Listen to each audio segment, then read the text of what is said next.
사도행전 24장 1절에서 마지막 27절까지인데 읽기는 1절에서 5절까지만 읽겠습니다.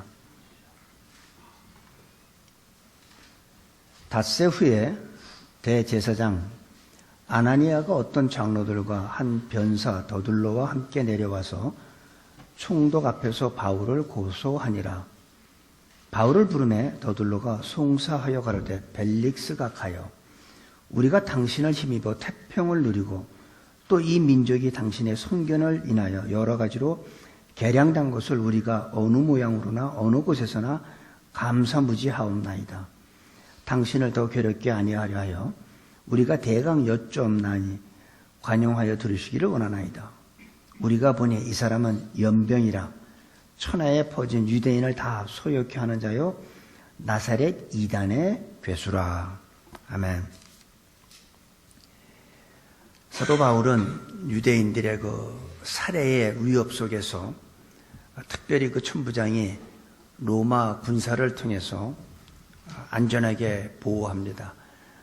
보병이 200명, 그 다음에 마병이 70명, 그 다음에 창을 든 청군이 200명, 그래서 470명이 바울을 안전하게 보호하여서 가이사랴로 갑니다. 참 하나님께서 바울을 지켜주셔도 로마 군사 470명이 보호해 주시는 모습을 우리가 봤는데, 사도 바울은 이제 가이사랴에 가서 3번의 재판을 받게 됩니다. 첫 번째 받는 게 바로 총독 벨리스한테 재판을 받고, 그 다음에 이 벨리스 후임으로 온 베스도, 총독 베스도한테 받게 되고, 그 다음에 3번째는 아그리빠 왕 앞에서 재판을 받게 됩니다. 그래서 24장은 벨리스 총독한테 재판받는 모습이고, 25장은 베스도, 벨리스의 그 후임으로 온 베스도 총독한테 재판을 받고, 26장은 아그리빠 왕 앞에서 재판을 받는 모습입니다. 그래서 이 바울의 생애를 보면 환난과 핍박, 그냥 이 곤경의 연속이었습니다. 그러고선 오늘 이제 24장에 들어와서 보면은 이 대제사장과 장로들이 자기네들이 직접 바울을 송사하는 게 아니라 변사, 아주 말을 참 잘하는, 그러면서 이 벨리스 총독한테 얼마나 아첨을 해야 되는지 참 우리가 이 눈으로 보기에도 가슴이 간질간질할 정도로 아첨을 합니다. 이거 보세요. 3절에 벨리스가 가요 우리가 당신을 힘입어 태평을 누리고 또 이 민족이 당신의 선견을 인하여 여러 가지로 개량된 것을 우리가 어느 모양으로나 어느 곳에서나 감사무지하옵나이다. 이런 아침이 어디 있습니까? 더둘로가 이 벨리스 총독한테 바울을 송사하는데 3가지의 제목을 답니다. 첫 번째가 뭐냐면 5절에 보니까 이 사람은 연병이라 천하에 퍼진 유대인을 다 뭐예요? 소욕케 하는 자다. 그러니까 유대인을 선동해서 소욕케 하는 자라는 거예요. 첫 번째가. 그 다음에 두 번째가 나사렛 이단의 괴수라고 하고, 세 번째가 성전을 모독했다고. 이렇게 3가지 제목을 얘기하는데, 총독 벨리스한테는 가장 이 문제되는 제목이 뭐냐면 사람들을 소동하는 거예요. 유대인을 소욕케 하는 것이 가장 큰 문제입니다. 왜냐하면 식민지인데 국민 사람들을 이렇게 선동해서 촛불을 들게 하고 태극기를 들게 하면 그 정치적으로 얼마나 혼란이 옵니까? 그러니까 총독한테는 제일 걱정되는 제목이 뭐예요? 백성들을 소란케 한다는 것. 근데 유대인들한테는 그거는 중요하잖아요. 그 사람들한테 제일 중요한 범죄는 뭐냐면 성전 모독한 것. 완전히 다르죠. 그래서 이 변사가 말을 잘하니까, 원래부터 변사들은 말을 잘하잖아요. 뭐 그랬던 것이었다 하면서 뭐 얼마나 이 총독한테 아첨을 떨면서, 여기 4절 보니까 당신을 더 괴롭게 아니하려 하여 우리가 대강 여쭈옵나니 관용하여 들으시기를 원하시나이다. 아주 얼마나 아첨을 떨고. 그러니까 사람들이 진실되지 않은 사람은요, 이렇게 아첨하는 말을 많이 합니다. 사실이 아닌 것을 이렇게 거짓으로 이렇게 포장하고. 그러니까 이 거짓말 한 사람들은 그 거짓말을 덮기 위해서 또 다른 거짓말을 해요. 그러니까 한국에서 어떤 TV에 나와서 얘기하는데, 경찰이 수사를 할 때 처음에 이렇게 피의자를 소환해가지고 이렇게 수사를 하면서 다 적는데요. 적고서 보낸대요. 그리고 일주일 후에 다시 불러서 똑같은 질문을 또 한대. 근데 이제 거짓말을 했으니까 생각이 안 나지. 내가 이랬나 저랬나. 그래서 진실과 거짓을 가린다고 그러더라고. 진실은 한 달이 지나도 똑같으죠. 근데 거짓은 내가 그때 먹었다고 그랬나 안 먹었다고 그랬나 기억이 안 나는 거죠. 그 순간만 모면하려고 하는 그런 모습을 우리가 볼 수 있습니다. 바울을 갖다가 연병이라고 그랬어요. 연병은 전염병이죠. 그래서 참 무서운 게 이 전염병인데, 사실은 우리 그리스도인들이 연병 같은 존재예요. 이 세상에 나가서 하나님의 사랑과 생명을 그들에게 전하고 하나님께 인도하는 그런 영향력을 끼치는 것이 사실은 우리 그리스도인들이 하는 모습이죠. 사실 이 하나님의 이 사랑, 하나님의 예수 그리스도의 그 희생, 십자가의 그 사랑, 또 죽은 지 3일 만에 다시 부활한 이런 진리를 우리 그리스도인들이 나가서 선포해야 되는 거예요. 그래서 우리들은 하나님의 사랑의 연병 같은, 이웃 사람들한테 계속 이렇게 전염되게 해주는, 그것이 저는 그리스도인이라고 생각합니다. 그런데 이런 더둘로라는 변사가 이렇게 얘기를 하니까 그걸 쫙 듣고 있다가 이제 7절에 보니까 당신이 친히 그를 신문하면 이제 고문 좀 하라는 얘기죠. 그리고 우리의 송사하니 모든 일을 아실 수 있나이다 하니까 9절에 유대인들도 같이 동조를 합니다. 유대인들 이에 참가하여 이 말이 옳다 주장하니라. 근데 총독은 객관적으로 봐야 되니까 유대인들의 말만 듣고 거기서 판결을 내리는 게 아니라 이제 10절에 보니까 총독이 바울한테 머리로 이렇게, 야 이제 너 한번 얘기해봐 하고 이제 머리를 흔들어요. 10절, 총독이 바울에게로 머리로 표시하여 말하라니 그가 대답하되 당신이 여러 해 전부터 이 민족에 재판되는 것을 내가 알고 내 사건에 대하여 기쁘게 변명하나이다. 그러면서 바울이 유대인들이 자기를 고소한 내용 3가지를 아주 조목조목 반박하고 있습니다. 11절에 보니까 당신이 아는 것과 같이, 아실 수 있는 바와 같이 내가 예루살렘에 예배하러 올라간 지 이틀밖에 안 됐고 이제 12일밖에 안 됐다는 거죠. 당신 총독, 당신이 알지 않냐?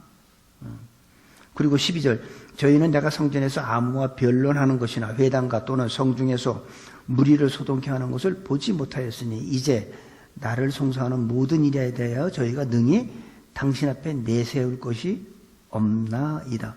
증인이 있냐 이거죠. 증거 있냐 이거죠.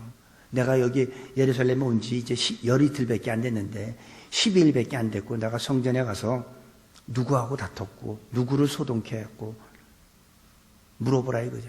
증인이 있는지 증거가 있냐. 그리고 14절에 그러나 이것을 당신께 고백하리이다. 그러면서 자기가 안 한 거는 안 하고 한 거는 했다고 분명히 얘기하는 바울의 모습을 봅니다. 무조건 내가 난 그런 적 없다 하는 게 아니라 14절에서는 그러나 이것을 당신께 고백하리이다. 나는 저희가 이단이라 하는 도를 쫓아 조상의 하나님을 섬기고 율법과 및 선지자들의 글에 기록된 것을 다 믿으며, 그냥 구약 성경을 다 믿었다는 거예요. 저희가 믿는 이단이라 하는, 자기가 그거를 쫓아서 구약에 나온 모든 선지자의 글에 기록된 것을 다 성경을 믿으며, 15절 저희의 기다리는 바 하나님께 향한 소망을 나도 가졌으니 곧 의인과 악인의 부활이 있으리라 함이라. 이것을 인하여 나도 하나님과 사람을 대하여 항상 양심에 꺼리낌이 없기를 힘쓰노라. 바울이 그들이 지적한 것에 대해서는 다 반박을 했어요. 그런데 나사렛 이단의 계수라는 것에 대해서는 인정을 하고 들어갑니다. 그들이 말하는 나사렛 그 예수, 이단의 그 도는 내가 열심히 믿었다. 그런데 그 믿는 것뿐만 아니라 율법에 나타난 것과 선지자들이 기록한 모든 것을 자기가 믿었다는 거죠. 그러니까 하나님의 말씀을 자기는 믿고 있었다.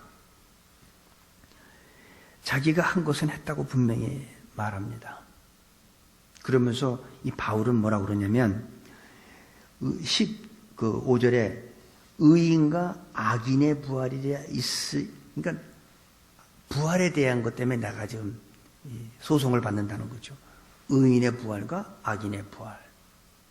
여러분, 우리가 예수 믿는 사람만 부활되는 게 아니에요. 예수 안 믿는 사람도 다 부활돼요.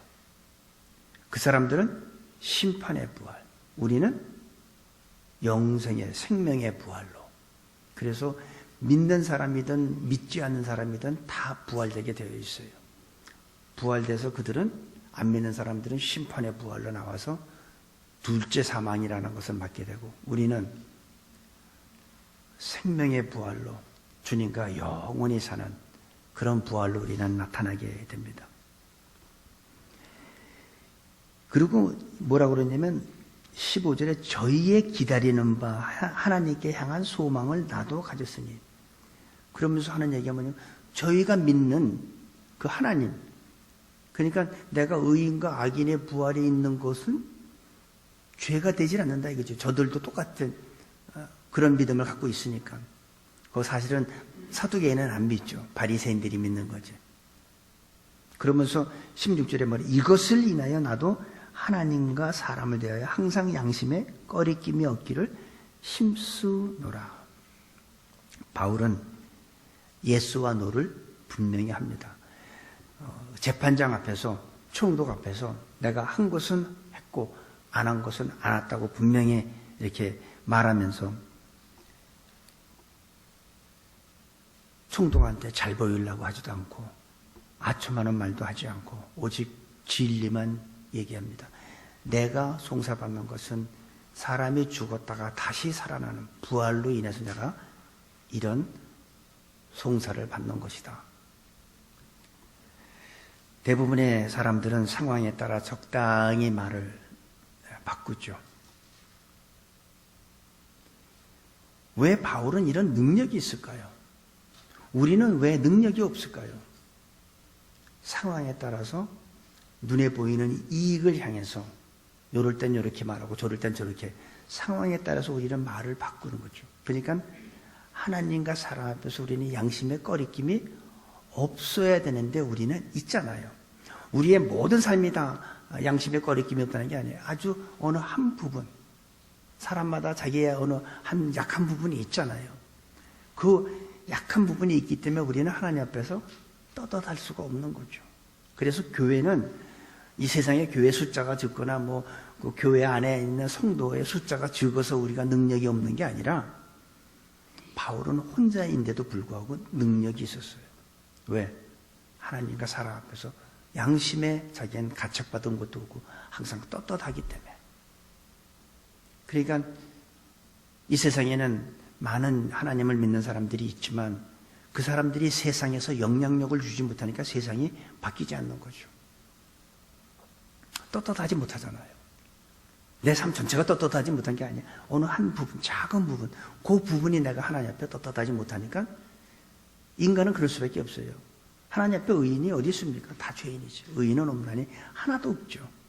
그런데 우리는 어떻게, 그럴 수 있지 뭐. 살다 보면 그럴 수 있지. 자기의 그 어느 한 부분을 우리는 어떻게 해요? 합리화시키잖아요. 안 그런 사람이 어디 있어? 나오라고 그래. 털어서 먼지 안 나? 이래가면서 우리는 스스로 자기를 합리화시키다 보니까 우리 같은 사람들 때문에 세상은 변하지 않고 하나님의 능력도 나타나지 않는 것인가 이렇게 좀 생각을 해 봅니다. 우리들이 열심히 복음도 전하고 열심히 우리가 신앙생활도 하지만 어느 한 부분, 그 부분 때문에 우리가 능력이 없고 힘이 없는 게 아닌가 이렇게 생각을 해봅니다. 17절 보면서 17절 보면 여러 해 만에 내가 내 민족을 구제할 것과 재물을 가지고 와서 드리는 중에 내가 결례를 행하였고 모임도 없고 소동도 없이 성전에 있는 것을 저희가 보았나이다. 그러나 아시아로부터는 어떤 유대인들이 있었으니 저희가 만일 나를 반대할 사건이 있으면 마땅히 당신 앞에 와서 송사하였을 것이요. 그렇지 않으면 이 사람들이 내가 공회 앞에 섰을 때 무슨 옳지 않은 것을 보았는가 말하라 하소서. 나는 내가 여기 온 것은 열이틀밖에 안 됐지만은 내가 전에 다른 데서 성도들이 나한테 예루살렘 교회를 위해서 헌금을 해준 걸 가지고 내가 왔다. 여기 와서 어려운 사람들 내가 구제하고 성전에 가서도 내가 결례를 내가 다 행했다. 없는 사람 머리도 깎는데 내가 비용을 다 지불하고 모든 일을 내가 다 했지 소동 일으킨 적이 없었다. 그리고 아시아에서 오는 유대인들이 만약에 내가 잘못한 게 있으면 그 사람이 당신한테 송사할 텐데 왜 그 사람들이 하지 않고 이 사람들이 하느냐. 이렇게 아주 조목조목 따져 들어가는 거죠.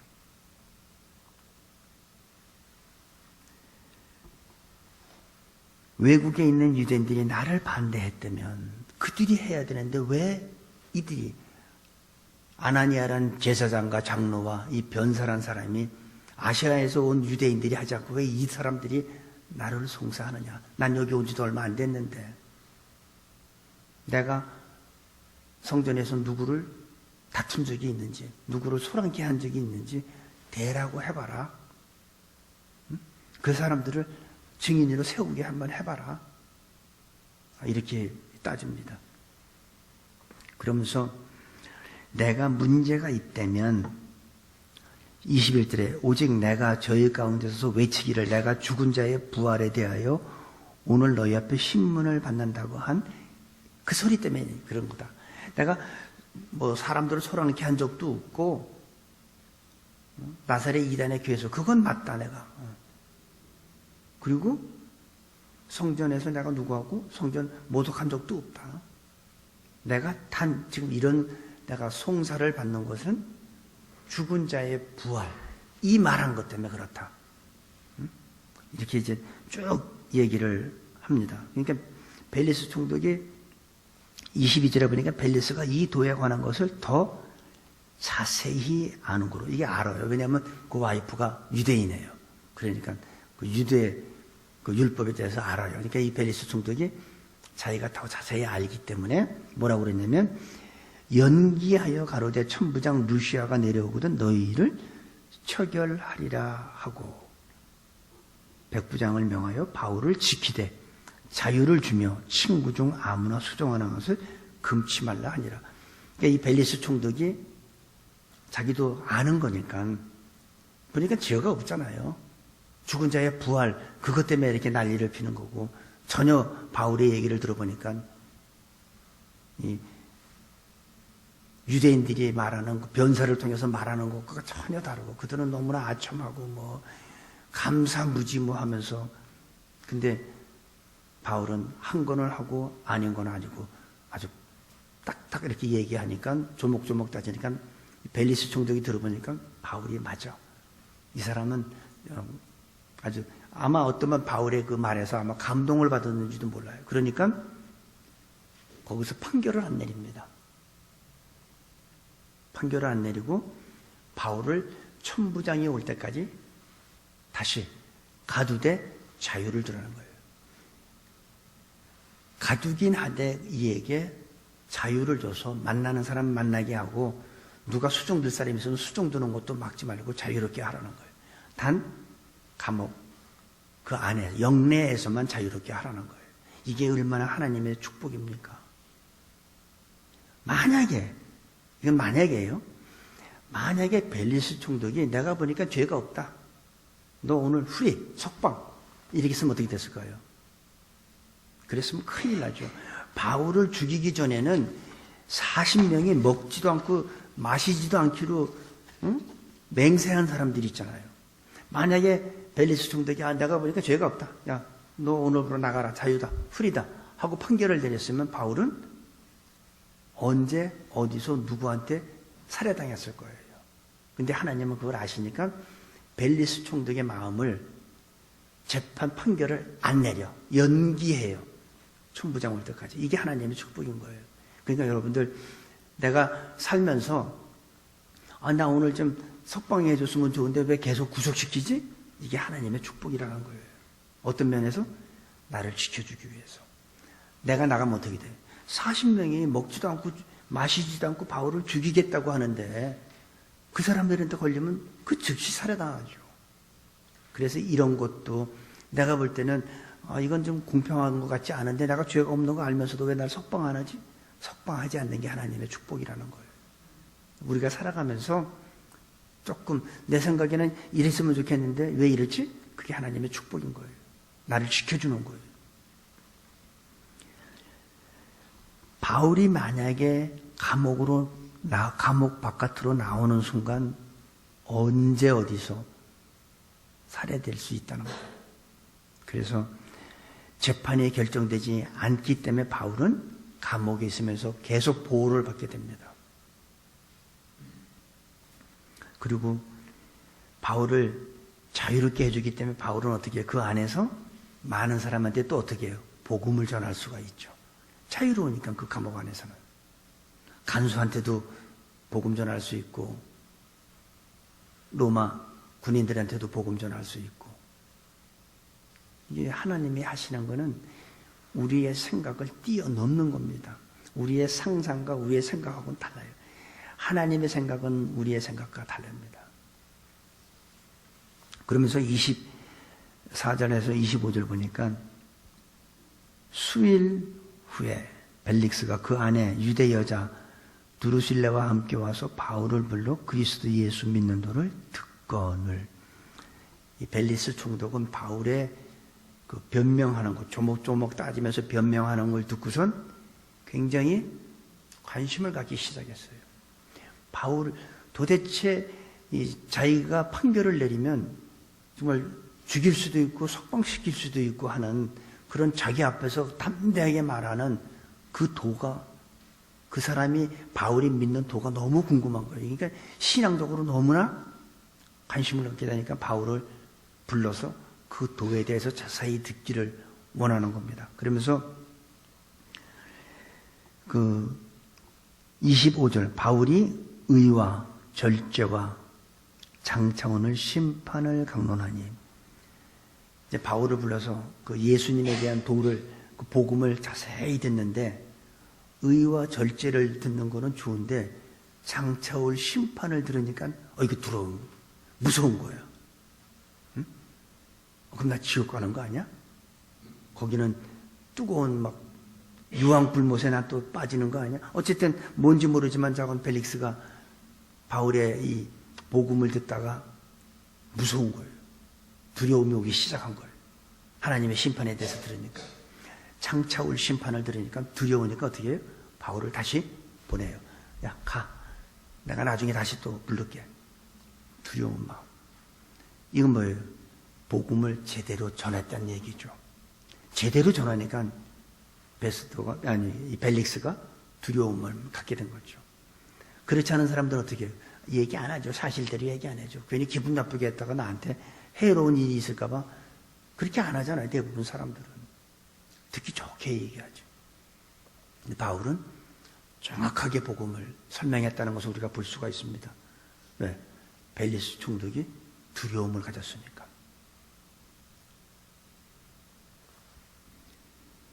그리고 26절, 27절에 보니까 바울이 26절 동시에 또 바울에게서 돈을 받을까 바라는 거로 더 자주 불러. 이 옛날이나 지금이나 똑같아.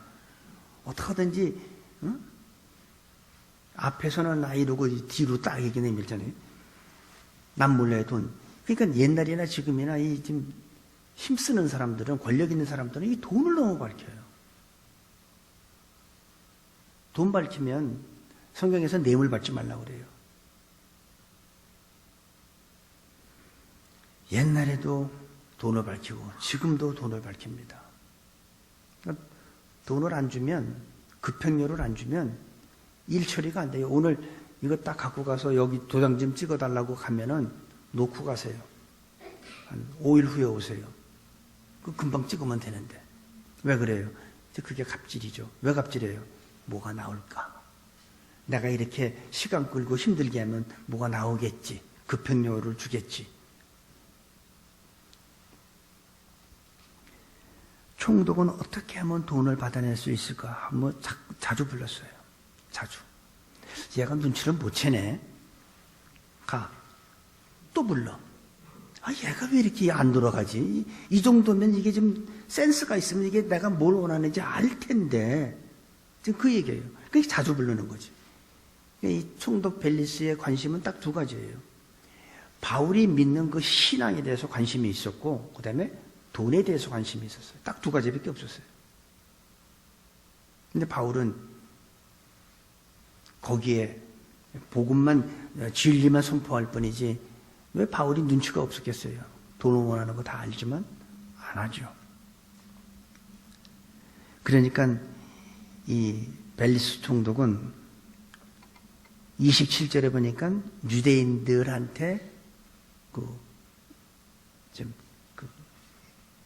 인기를 잃지 않기 위해서 2년을 이태를 지내서 보르기오 베스도와 벨릭스의 소음을 대신하니, 이제는 자기의 임기가 끝나고 후임 베스도가 올 때까지 바울을 풀어주지 않는 거예요. 만약에 바울이 돈 줬으면 풀어줬을 거예요. 풀어줬으면 바울은 죽었지 뭐. 이게 하나님이 하시는 일이에요. 하나님과 사람 앞에서 양심에 떳떳한 사람들, 이런 사람들을 하나님은 축복하시고 보호하십니다. 우리가 살다 보면은 우리는 모든 사람이 다 그런 것 같아요. 어떤 사람은 이 부분에서 약해. 어떤 사람은 저 부분에서 약해. 그러니까 그 약한 부분이 우리 있다 보니까 하나님 앞에 우리는 떳떳하지 못한 거죠.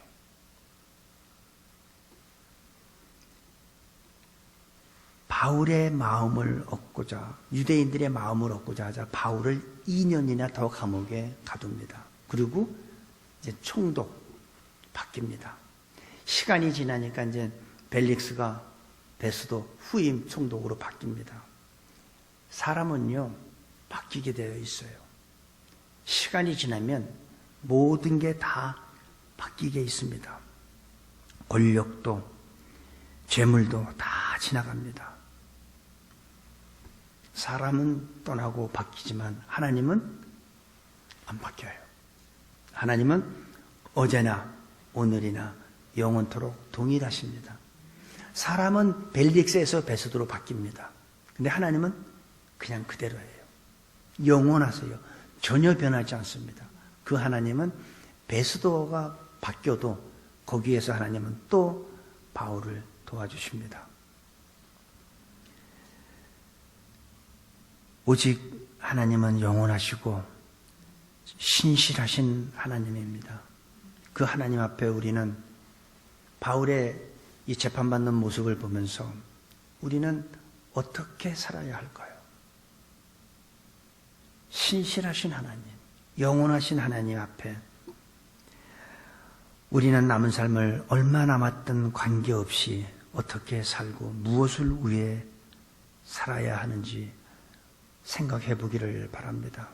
무엇을, 남은 삶이 얼마나 남았는지는 사실은 중요하지 않아요. 어떤 사람은 많이 남고 어떤 사람은 뭐 적게나 먹겠지만 남은 삶을 무엇을 위해 어떻게 살아갈 것인지를 생각해 보기를 바랍니다.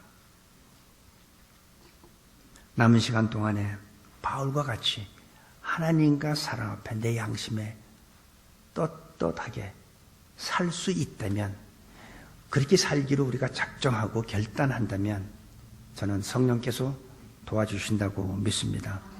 남편이나 부인 앞에서 떳떳하기를 바랍니다. 가정이나 교회에서 성도 앞에서 떳떳하게 살기를 바랍니다.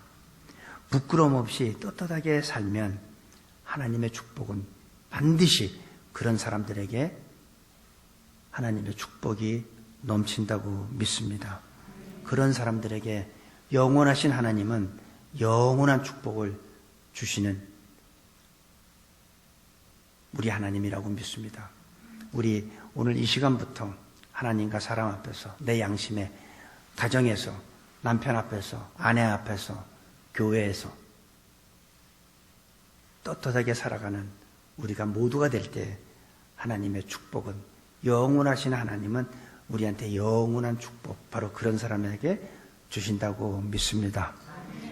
아버지 하나님, 오늘 예배에 참석한 모든 분들에게 성령 충만함을 주시고 하나님의 거룩을 배우게 하시고 짧은 세상 사는 동안 하나님과 사람 앞에 부끄러움을 없는 삶을 살 수 있도록 인도하여 주옵소서. 한 사람도 빠짐없이 그 크신 하나님의 축복을 오늘 하루만 받는 것이 아니라 영원히 받을 수 있는 축복된 자녀들이 될 수 있도록 인도하여 주옵소서. 감사합니다. 예수님의 이름으로 기도합니다. 아멘.